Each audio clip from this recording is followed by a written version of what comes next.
Good morning, students. Dear students, this is Archana. Archana education platform पे आपका हार्दिक स्वागत है। अगर आप चैनल पे पहली बार आए हैं तो please subscribe the channel, like the video, share the video with your all friends and relatives, right? And hit the bell icon, press the notification so that कोई भी नया कंटेंट डिलीवर होता है तो ईजिली इन्फॉर्मेशन आप तक पहुँच जाए। और एक इन्फॉर्मेशन है डियर, हमारे पेड बैच रन कर रहे हैं TGT, PGT, economics, TGT, home science and CTET examination. If you are interested to join any paid batch, kindly comment in comment box so that I can add you in my paid batch, right? And comment box में हमारे WhatsApp channel का link description में जो है add है। आप वहाँ से लिंक क्लिक करके आप हमारा व्हाट्सएप चैनल ज्वाइन कर सकते हैं। सारी इन्फॉर्मेशन, एवरीथिंग, सब कुछ वहाँ जो है डिलीवर किए जाते हैं, right? So now without wasting our time, let's start. अभी हमारा होम साइंस का ही सीरीज चल रहा है। होम साइंस का ही सीरीज चलेगा। कंप्लीट सीरीज प्रोवाइड करने के बाद देन हम किसी और सब्जेक्ट पे जम पाएंगे, ठीक है ना? तो होम साइंस के सीरीज में हमने खाद्य भोजन पकाने की विधियाँ, ठीक है ना, और रंग में परिवर्तन, इसके हमने अप्रॉक्सीमेट 65 क्वेश्चंस कर लिए थे, ठीक है ना? और उसके बाद 66 क्वेश्चन नंबर 66 से हम रीस्टार्ट करते हैं, आगे के सफ़र को जारी करते हैं, राइट? सो चीनी क्रिस्टलीकरण, चीनी में, ठीक है ना, ये बोल रहा है चीनी क्रिस्टलीकरण किस में होता है? तो छैना मुर्की में होता है। ये क्वेश्चन हमने पहले भी देख लिया था। तो छैना मुर्की में क्रिस्टलाइजेशन होता है किसका? चीनी का, राइट? असर्शन एंड रीजन वाले क्वेश्चंस हैं। खाद्य पदार्थों को आर्द्र ताप पाक क्रिया जैसे उबलने से उसका ग्लाइसेमिक प्रभाव बढ़ जाता है, ठीक है ना? रीज़न क्या है? आर्द्र ताप से खाद्य पदार्थों के कण छोटे हो जाते हैं। तो हमारा ये दोनों ही सही है, बिल्कुल सही बात है। खाद्य पदार्थों को आर्द्र ताप पाक क्रिया जैसे उबलने से उनका ग्लाइसिक प्रभाव बढ़ जाता है, राइट?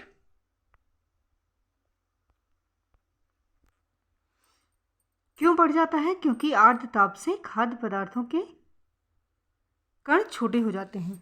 नेक्स्ट हमारा क्वेश्चन असर्शन रीजन के ही फॉर्म में है।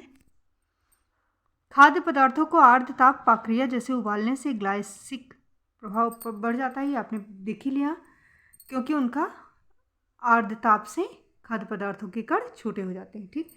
नेक्स्ट क्वेश्चन हमारा है असर्शन रीजन का ही है। स्वाद उत्प्रेरक पदार्थों का प्रयोग खाद्य पदार्थों का स्वाद बढ़ाने के लिए किया जाता है। रीजन बताया जा रहा है कि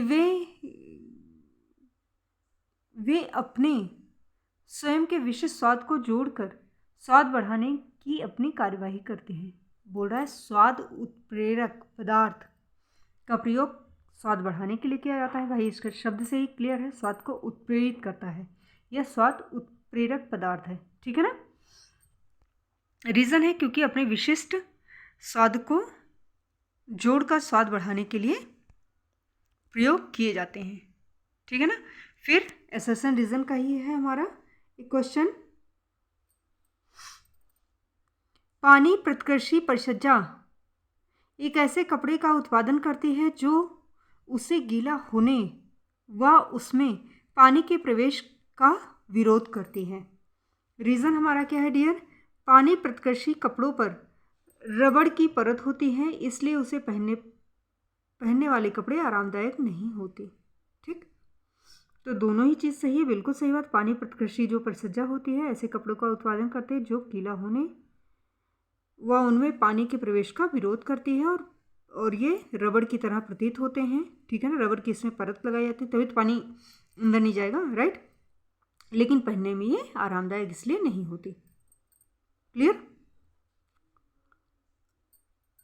दोनों ही कथन कारण यानी असर्शन एंड रीजन दोनों सही, दोनों ही करेक्ट है। नेक्स्ट क्वेश्चन हमारा आता है डियर,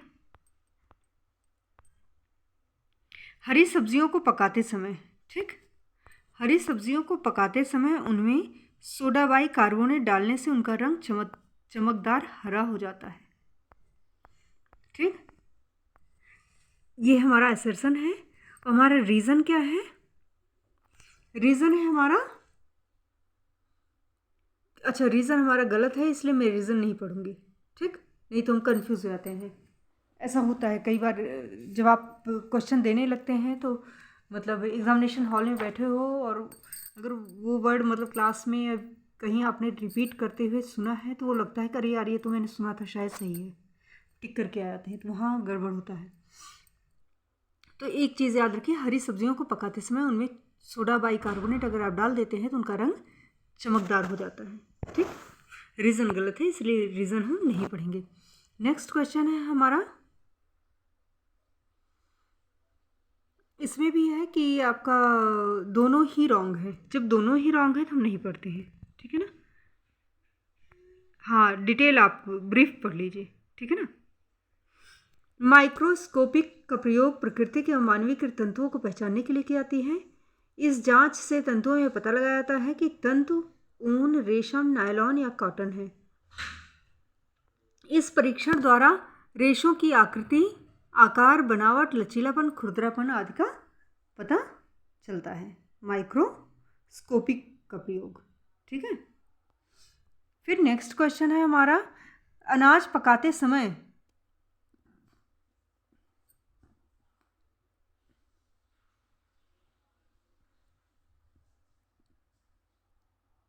निम्न में से कौन सा परिवर्तन होता है? तो रिट्रोग्रेडेशन होता है। अनाज पकाते समय रिट्रोग्रेडेशन परिवर्तन होते हैं जब एमाइलेज और इमाइलोपैक्टिन श्रृंखला, ठीक है, चेन, इमाइलोपैक्टिन चेन के द्वारा पदार्थ को अधिक देर तक पकाया जाता है, तब उसमें रिट्रोग्रेडेशन की प्रक्रिया होती है। पाक विधि समायोजन में कौन सा तरीका प्रयोग किया जाता है? इसमें कौन सा तरीका प्रयोग किया जाता है? प्रतिशत। पाक विधि समायोजन में प्रतिशत का प्रयोग किया जाता है। फिर हमारा नेक्स्ट क्वेश्चन है मायोनीज, ठीक है ना। मायोनीज आपने आप यूज़ भी करते हैं, सुन लिया होगा, सुन रखा होगा। मायोनीज एक इमल्शन है। मायोनीज में चीनी, नमक, अम्ल का स्थानीयकरण के रूप में प्रयोग किया जाता है। ठीक, तो ये जो है आपका फर्स्ट सही है, यानी मायोनीज जो हम लोग खाते हैं, यूज़ करते हैं, वह एक स्थिर इमल्सन होता है, लेकिन रीज़न हमारा गलत है, ठीक है ना। अच्छा, कुछ क्वेश्चंस और भी हैं डियर, हम डिस्कस करते रहते हैं, अपनी बातें जारी रखेंगे, ठीक है ना।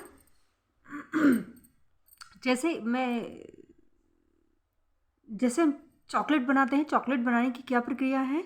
तो चॉकलेट बनाने का सही क्रम क्या होता है? सबसे पहले चॉकलेट को भूना जाता है, फिर उसे पीसा जाता है, फिर अन्य खाद्य पदार्थों को मिलाया जाता है, फिर मिक्सचर, उसका मिश्रण तैयार किया जाता है, फिर कोचिंग की जाती है, फिर टेम्परिंग की जाती है, फिर साँचे में ढाला जाता है, राइट। ऐसे ही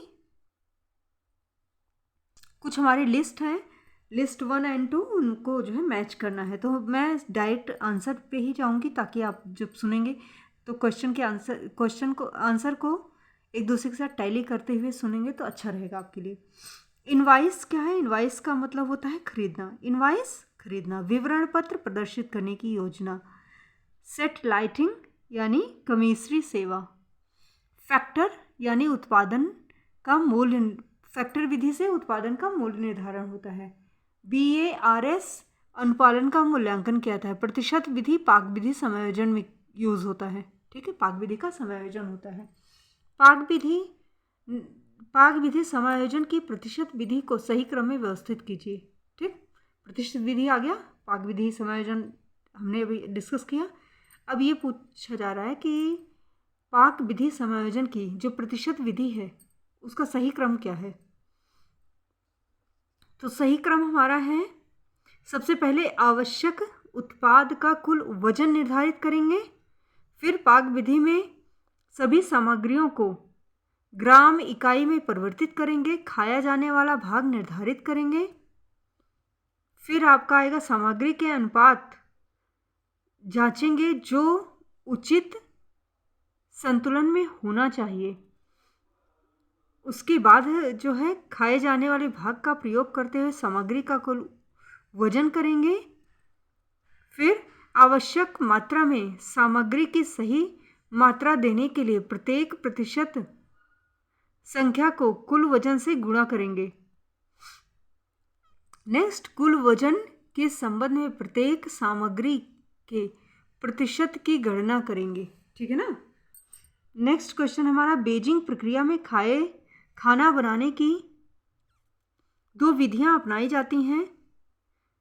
निम्न तालिका में सही विकल्प पर निशान लगाइए। तो रोस्टिंग एंड फ्राइंग है। ठीक है ना। बेजिंग प्रक्रिया में 2 विधि अपनाई जाती है, रोस्टिंग और फ्राइंग। बेजिंग प्रक्रिया में खाना बनाने की रोस्टिंग विधि होती है, फ्राइंग होती है। रोस्टिंग जो है वायु के उपस्थिति में किया जाता है। यह ड्राई हीट मेथड है एंड फ्राइंग भी एक ड्राई हीट मेथड है। इसमें वसा और तेल के द्वारा भोजन को पकाया जाता है। करेक्ट। 79 एक नेक्स्ट क्वेश्चन है हमारा, फलों और सब्जियों को उबलते जल या भाप में कुछ देर गर्म करने की विधि क्या कहलाती है हमारी? इस पर हम पहले भी डिस्कशन कर चुके हैं। हमारी ये ब्लांचिंग कहलाती है। क्या कहलाती है? ब्लांचिंग। फिर 2 टेबल्स हैं जिनको आपको जो है